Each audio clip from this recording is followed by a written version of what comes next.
విడిచిపెట్టే పరిస్థితిలోనికి మానవులు ఉంటారు. అందుకని మానవుడు మానవుడే, దేవుడు దేవుడే.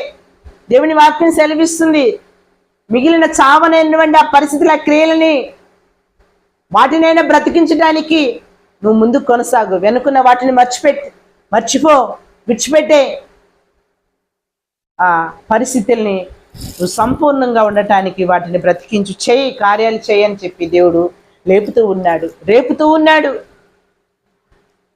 దేవుని సన్నిధిలో నువ్వు ఈ దినాన రేపబట్టడానికి ఇష్టపడితే, నేను ఈ పనిలో ఆగిపోయాను, ఈ భక్తి జీవితంలో ఈ రీతిగా ఆగిపోయాను, ప్రార్థన జీవితంలో ఆగిపోయాను, దేవునికి ఇష్టమైన రీతిలో నడవటానికి నేను ఆగిపోయాను నువ్వు తెలుసుకొని ఇప్పుడైనా లెగిచి రేపబడితే, ప్రేరేపించబడితే దేవుడు నిన్ను ఆశీర్వదించడానికి సిద్ధపడుతూ ఉన్నాడు. దేవుని వాక్యం సెలవిస్తుంది, చావనైన మిగిలిన వాటిని బలపరచు. నువ్వు ఎలా ఉపదేశం పొందితువో, ఎలాగ వింటువో